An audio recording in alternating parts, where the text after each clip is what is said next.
In the shadows of war, a new frontier is being forged. Ukraine's robotic revolution. High-tech machines, cold, precise, and built for one purpose: to kill. We spent months reporting from the front lines of the robot war. They're using these robots to do tasks that are incredibly dangerous. We joined a Ukrainian robotics unit on a harrowing night mission where Russian drones circle overhead like predators, hunting for machines and the humans who pilot them. It's a new war. Now you have to wear these anti-drone suits. We meet the young tech visionaries behind Ukraine's rise as a global leader in unmanned warfare. To blow up Russian tanks and make barbecue. The arms makers, transforming Ukraine into the Silicon Valley of robotic war. A video game controller, that's what moves this machine gun turret. And the soldiers behind the world's first unmanned ground assault. Humans command, machines execute. History watches. Ніщо не стоїть на місці.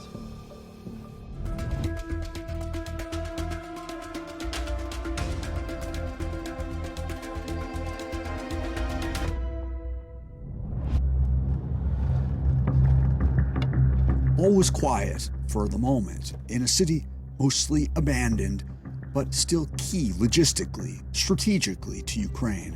Right now we're driving quickly through Pokrovsk, a city that may be on the brink of being taken by the Russians. We're exposed, but this is the best route to a unit we've been eager to visit. It's one of the first units formed to wage unmanned warfare. And we're the first journalists to accompany them on a mission. And we wanted to meet the young woman we'd heard about helping pioneer battlefield robotics, call sign Athena. We're just checking the brakes and everything. After every mission, we have to do a routine checkup. Plus. At 25, she's a battle-hardened veteran, skilled in reconnaissance. What's the tattoo on your arm? There is a guy in a gas mask to commemorate what happened near Bakhmut in our previous battalion. They tried to poison us with gas. A day to remember. Robots pretend a future where fewer soldiers experience such horrors. How useful are they at this point? There is a lot of potential. Potential, does that mean potential in the future? Potential right now. The war is evolving, and we have to evolve with that flow. You can transport goods, you can transport ammo, you can transport bodies, and you can work as fire support as well. The urgent mission now, delivering desperately needed supplies to infantry on the front line. A front line at risk of collapse, with Russian forces closing in on Pokrovsk from the north. Farmland to the southeast of the city had become a critical line of defense. To resupply troops in the trenches means braving dirt roads through fields fully exposed. To travel by day, nearly suicidal. So they operate at night and use their robots to reach the trenches. Still, you're not just going out there and have a remote control sitting somewhere safe in a chair. Not a freaking chance here. You have to walk like directly behind it because there might be anti-personnel mines, landmines, and stuff like that. Anyway, it's better if the enemy sees only the vehicle, but not you. Safer. Safer, but not remotely safe. It's not. Athena has already been injured twice. Her future survival depends on her ability to outsmart the Russians. It's a battle of wits, for which Athena is well prepared. She'd already outsmarted them years earlier, long before this war began. At 12, she flew to Moscow to compete on Russian national TV on a popular quiz show titled The Smartest Kid. Всем привет! Я приехала из замечательного украинского города Винницы. I was a winner of that show twice. And I was probably smarter then. Because, you know, concussions and stuff like that. concussions she's since suffered in repeated battles. She tells us she also copes with PTSD, which is why, to avoid the added stress from the responsibility of having civilians along, she will sit out this night's mission. The rest of her unit will take us. Ви працюєте як обично, понятно? Але допомагаєте їм, щоб вони нікуди не влізли. We're the first journalists to go with them to such a dangerous area. From their base miles from the front line, the team sends the robot ahead for pre-positioning. In the abandoned home they shelter in, they prepare for the danger. Overhead drones that can attack or call in an infantry strike. What's this cloak for? Anti-drone. It keeps you from emitting so much heat. Put it on right now? Yeah. Cool. The new reality is that Russian thermal vision drones detect any heat emitted, including from the body. You become, well, not invisible, but it helps a lot. Vehicles cannot be cloaked. They light up in video feeds from Russian surveillance drones. The place where you're going is being watched by the Russians from above. If you run fast enough, you're practically in the clear. Practically. No problem, easy breezy. That's what, like, every infantryman, every recon man says before their first mission. Yeah, easy breezy, it's gonna be fine, it's gonna be like, smooth. It never is. It never is. As we would find out. First, we move closer to the fighting, to a secret assembly point where we wait for our ride to the front line. Time to put on our anti-drone suits. Here, we get ready. There's no time to be fiddling with gear once you get there. On the final leg of our journey, the driver turns off the headlights, using night vision goggles to stay on the road, gunning the engine. He knows the Russian thermal drones are most certainly tracking us because the road we're on is no secret. It's the dirt highway to the danger zone. Our instructions are clear. The moment the car stops, jump out, Buster. head for the bunker. Russian artillery pounds nearby. That was loud. We just got to a bunker. Above us is where they're going to unload the land drones and take them right up to the front line.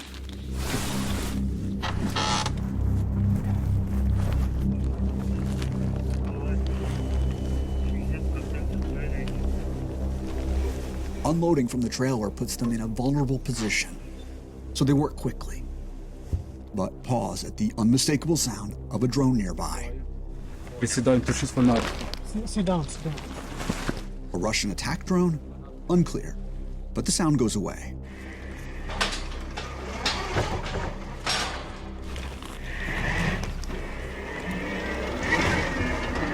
The pilot needs to keep the robotic vehicle within eyesight, to steer it around shell craters and other obstacles.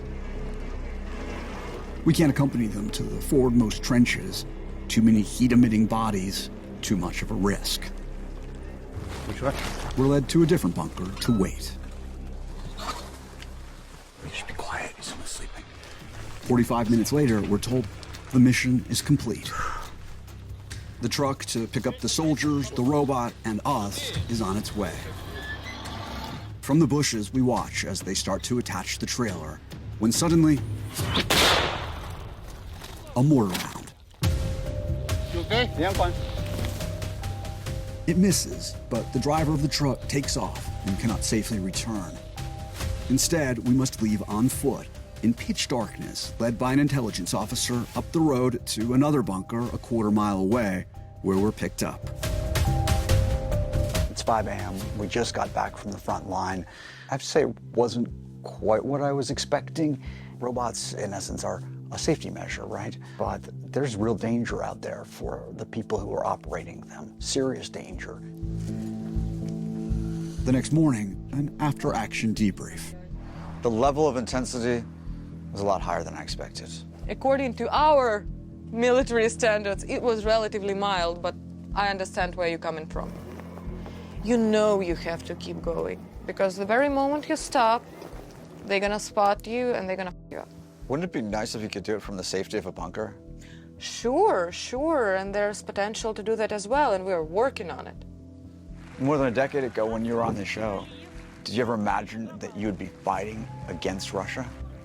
Yeah, I think so. There was like this sixth sense. Back then? Yes, absolutely yes. There was always this sentiment in Russia that Ukrainians are inferior, that Ukrainians are funny, that Ukrainians are just little Russians.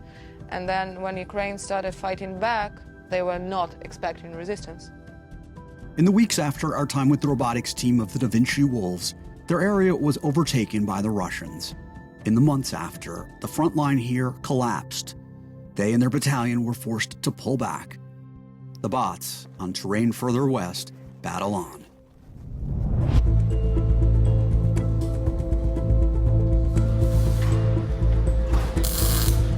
If the Kremlin bets on bodies, Kyiv bets on brains.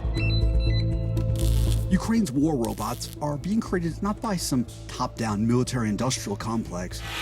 It's a grassroots arms race, where coders, engineers, and tinkerers are turning out next-gen killing machines. So it can let us go through difficult terrain. Before Russia's full-scale invasion, Grisha manufactured cosmetics. Now, he's helping drive Ukraine's robotic revolution.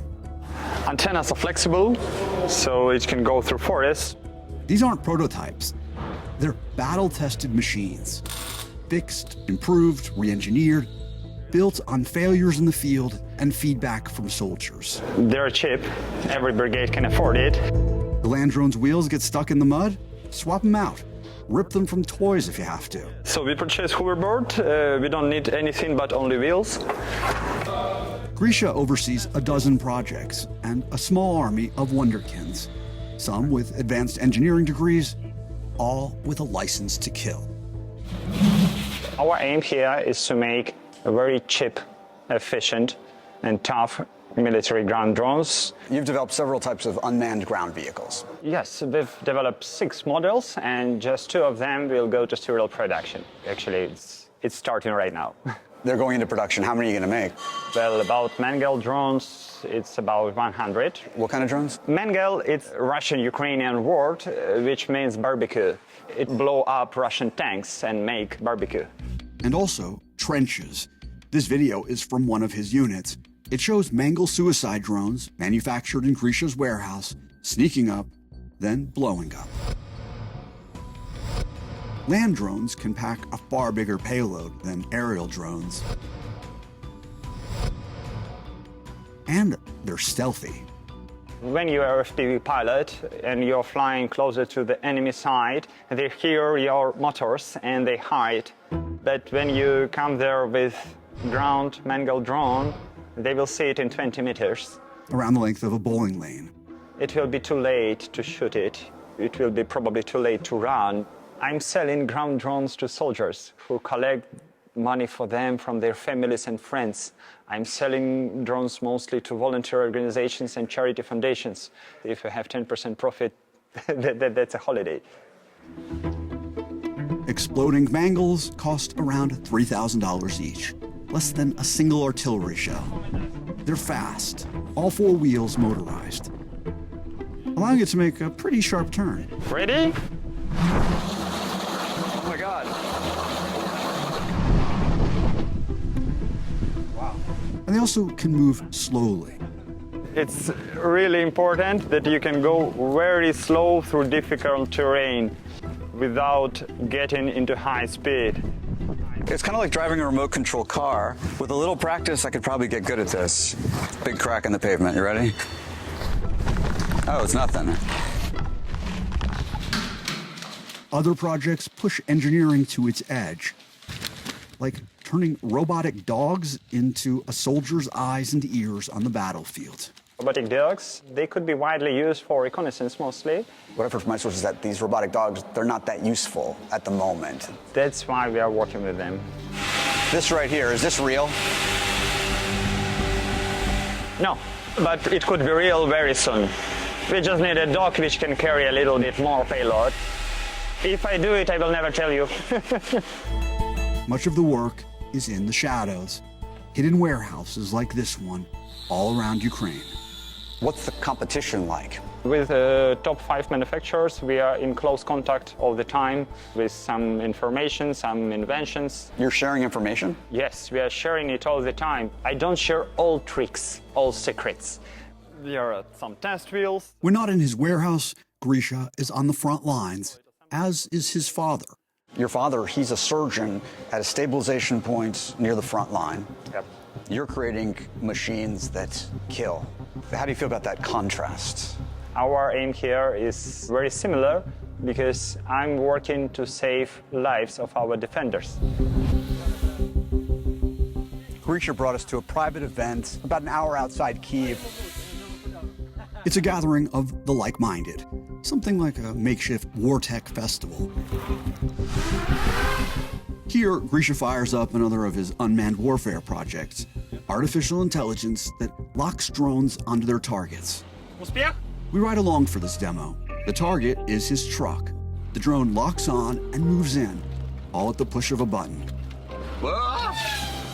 It was close, very close. For the test, the drone's programmed to pull away before hitting us. Grisha tries out other companies' wares and demonstrates his own. Too fast. Like a land drone that can pull a wounded soldier to safety. It's easy to be inspired by his boundless enthusiasm. Grisha gets calls from foreign miltech companies begging him to help them test their robotic creations on Ukraine's battlefield. His response, thanks, but no thanks. We're receiving this request every week. Ukraine is like a laboratory for the whole world. It seems like it's a perfect playground to test your devices on real humans. Indeed, a few hundred miles from here, that's exactly what's happening. In December, Ukraine's unmanned army struck like a ghost. FPV drones screaming through the air, gun-toting ground bots rolling in. The first pure unmanned ground robotic assault in history. The Battle of Lipy, a coordinated strike where machines on land and in the air work together to tear into enemy lines. No Ukrainian boots on the ground. From a secret bunker, the robotics team's 22-year-old commander, call sign Happy, watched in real time the Russian response to the unmanned ambush. Я думаю, що вони були здивовані, навіть намагалися відбити. На жаль, в них не вийшло. What was the most exciting moment of that day for you? Коли ми вже закінчували завдання, і наш дрон стрелі повертався, і намагалися його догнати FPV. But they missed it. Yeah. Did the machine gun kill Russian soldiers? Я не можу про це говорити. The Ukrainian National Guard's Kartia Brigade is keeping most of the details classified, ensuring that it's their side learning the lessons, not the Russians. Members of this unit say the enemy panicked. Radio chatter dissolving into confusion and fear. The Russians helpless to stop the mechanical onslaught bearing down on them. The Ukrainian robotics unit goes by the nickname Deus Ex Machina, Latin for a god from the machine. The ground drones saw what Ukraine's vaunted aerial drones could not. Russian defenses hidden in the trees. They roll in, smashing fortifications. The Russians tried to hit the robots with mortar strikes and drone attacks, but could not destroy any of them. Здивувалися, що в нас все вийшло, тому що це, скажімо, вперше було. There were machine casualties, including a few of the one-way drones that got stuck in the mud. Here, in a dusty garage in northeastern Ukraine, the unit showed us some of the more than a dozen robots that survived the Battle of Lipy. They already have replacements for the suicide drones that self-destructed on their missions. Happy shows us some of the tricks he's teaching his robotic dog. It will get some outdoor time today. The dog and other robots being transported to a practice and testing ground away from the secret location. There, should prying Russian eyes in the sky spot them, they won't give away the unit's home base, a high-value target. we head to a field a few miles away. Happy riding with us, dog on lap. Here we see how they stress test their robots. After drones got stuck in the mud, they installed bigger wheels themselves. Стандартні колеса, вони, скажімо, не задовольняють прохідність в складних умовах, такі як болото. We get to see up close one of the stars of the Battle of Lipsy, a bot that drops landmines filled with 20 pounds of anti-tank explosives. This is an actual one. It doesn't have the igniter on it, but it does have the explosives. It's loaded into this land drone. It can carry 8 of them at once, and then it's remotely sent onto the battlefield to start dropping them. A human would normally have to plant these mines. Instead, a land drone sows chaos, controlled by a pilot more than a mile away. And we learn the dog is beginning to earn its keep. Скажімо, досліджує місцевість, більше як розвідник і маленький такий логіст, який може там піднести там автомат, ще щось, типу цього. They're still figuring out all they can, and for the moment, cannot do with these next-generation weapons. What engineering improvements do they need? Збільшити прохідність. Це дасть нам змогу виконувати завдання в більш складних. The way they improve, more trial by fire. В принципі, якщо їх знищать, то це всього-навсього бляшанка, кусок метала, якого не шкода. Вийде ще один. А ось людське життя, воно безцінне, тому... The war robots are loose in the wild, and they're not going back.